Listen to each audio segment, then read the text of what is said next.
আজকের ভিডিওটা তৈরি করছি ঠিক কি এমন কথার কারণে ওসমান হাদিকে গুলিবিদ্ধ হতে হলো। আমরা জানি জুলাই আন্দোলনে ওসমান হাদি সাবেক ফ্যাসিস্ট প্রধানমন্ত্রীর পদত্যাগের দাবিতে কঠোরভাবে সক্রিয় ছিল। ভারতীয় আগ্রাসনের বিরুদ্ধেও খুব জোরালো কণ্ঠ ছিল ওসমান হাদির। তাকে দেখে মাঝে মাঝে মনে হতো জুলাইকে টিকিয়ে রাখাই যেন তার একমাত্র লক্ষ্য। জুলাই আন্দোলনের সময়ের বিভিন্ন ভিডিও আমরা কালেক্ট করতে সক্ষম হয়েছি। তাছাড়া আওয়ামী লীগ এবং ভারতের এজেন্ডা নিয়ে তার জোরালো কথাগুলোও আমরা কালেক্ট করেছি। জুলাইকে টিকিয়ে রাখার জন্য তিনি গড়ে তুলেছিলেন ইনকিলাব মঞ্চ। হাসিনা যখন শিক্ষার্থীদের গুলি করে হত্যা করার আদেশ দেন, তখনও ওসমান হাদির বক্তব্য ছিল আকাশচুম্বী।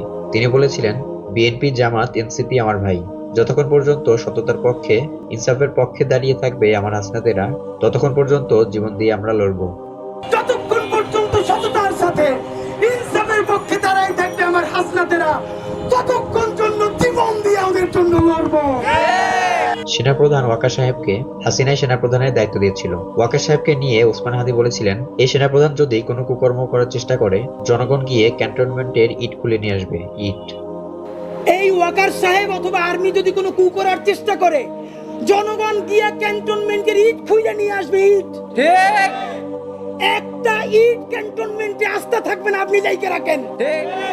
ওসমান হাদির নির্বাচনী এলাকা ছিল ঢাকা ৮ আসন। স্বতন্ত্র হিসেবে তিনি নির্বাচনে দাঁড়ানোর সিদ্ধান্ত নিয়েছিলেন। তার নির্বাচনী প্রচারণার সময়ই বলা চলে, সেই হবে আগামী ঢাকা ৮ আসনের এমপি। কারণ তিনি কি পরিমাণে মানুষের ভালোবাসা পেয়েছেন তা সামাজিক যোগাযোগ মাধ্যমে ফুটে উঠেছে। ফজরের নামাজ শেষ করেই বের হয়ে যেতেন নির্বাচনী প্রচারণায়। বৃদ্ধ কিংবা অল্প বয়সী সকলেই সাপোর্ট দিয়েছে ওসমান হাদিকে। প্রেস কনফারেন্সের সামনে তার প্রতিবাদমুখী জোরালো বক্তব্য যেন সবাই নজর কেড়েছে। তার প্রতিবাদী ভাষণের কারণে মাঝে মাঝেই বিভিন্ন নাম্বার থেকে হুমকি ধামকি দেওয়া হতো। তবুও তিনি তার ন্যায়নৈতিকতায় অটল ছিলেন। তিনি একটি পডকাস্টে ব্যারিস্টার ফুয়াদকে বলেছিলেন, ভাইয়া, আমার যদি কিছু হয়ে যায় তবে আমার বাচ্চাটার দিকে খেয়াল রাখেন। তো আমার ওয়াইফ খুব মাঝে মধ্যে আর কি মজা করে বাচ্চারে বলে যে ইনকিলাব মঞ্চের মুখপাত্র তোমার সাথে দেখা করতে আসছে। তো আমার এই প্রথম মনে হলো কি যে আমি ভাইয়ারে বলি, ভাইয়া আল্লাহ যদি আমাকে নিয়ে যায়, আমার বাচ্চাটার দিকে একটু খেয়াল রাখেন।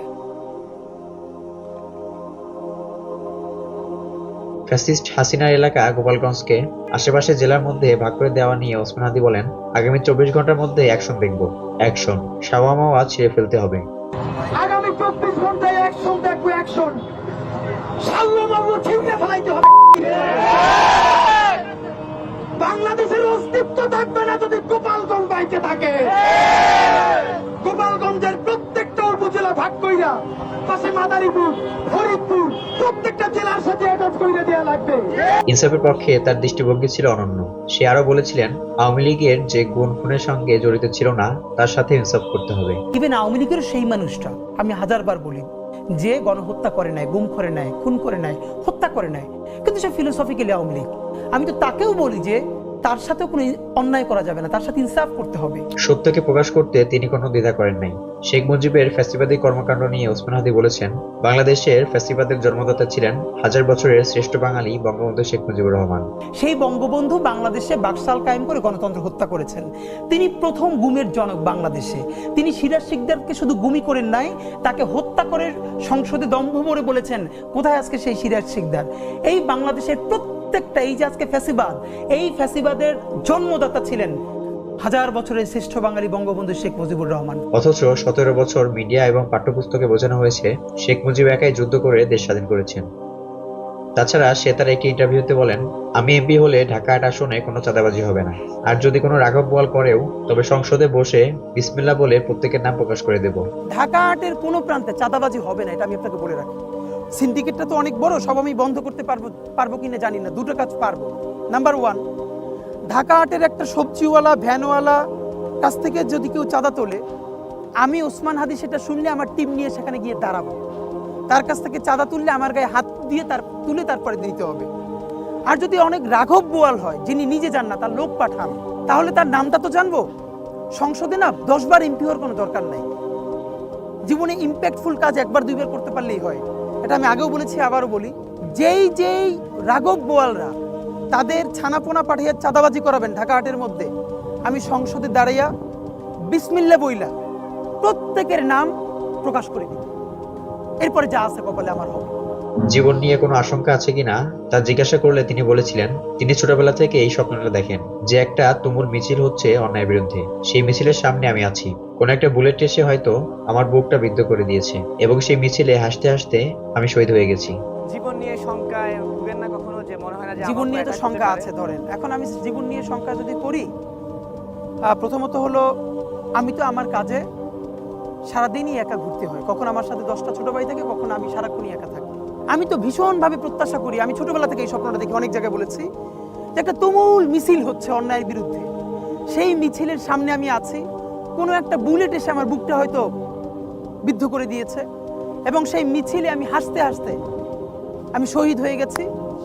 এবং সবাই যখন মৃত্যুটাকে ভীষণ ভয় পায়, আমি তখন হাসতে হাসতে আল্লাহর কাছে ভীষণ সন্তুষ্টি নিয়ে পৌঁছতে চাই যে আমি একটা ন্যূনতম ওই জীবনটা লিড করতে পারলাম, যে আমি একটা ইনসাফের হাসি নিয়ে আমি আমার আল্লাহর কাছে পৌঁছতে চাই।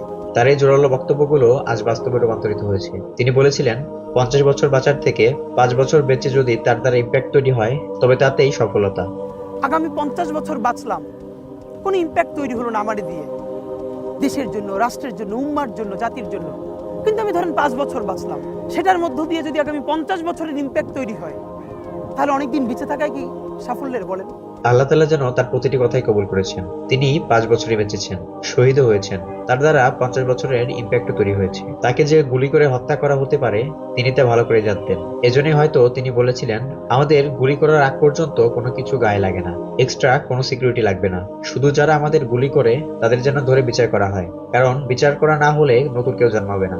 আমাদেরকে গুলি করার আগ পর্যন্ত কোনো কিছুটা আমাদের গায়ে লাগে না। যতক্ষণ না পর্যন্ত বুকে বা মাথায় গুলি চলবে ততক্ষণ পর্যন্ত আমরা কোনো স্ট্রাগল মনে করি না, এবং এক্সট্রা কোনো সিকিউরিটি লাগবে না। শুধু আমাদেরকে যদি কেউ গুলি করে মেরে ফেলে তাকে যেন ধরে বিচার করা হয়, এবং তার যদি বিচার করতে না পারেন তাহলে নতুন কেউ জন্মাবে না। আমরা চাই এদেশে আরো ওসমান হাদি জন্মাক, আবরার ফাহাদ জন্মাক, আবু সাইদ জন্মাক। কিন্তু প্রশ্ন হচ্ছে আমরা কি হত্যাকারীর বিচার করতে পেরেছি? শ্রদ্ধেয় মহাবীর, মহানায়ক, দেশের সূর্য সন্তান ওসমান হাদি, বলবীর, চির উন্নতম মশির। আমি হাম্বি, আমি ছায়ানট, আমি হিন্দল, আমি চলচঞ্চল ডমকি চমকি, কত যেতে যেতে চকিতে চমকি, পিন্দি আদি তিন্দল, আমি চপলা চপল হিন্দল, আমি তাই করি ভাই যখন চায় মন যা, করি শত্রুর সাথে গলাগলি, ভাই মৃত্যুর সাথে পাঞ্জা। আমি উন্মাদ, আমি ঝঞ্ঝা, আমি ভিতিয়ে ধরিত্রীর, বলবীর, চির উন্নত মামুষী।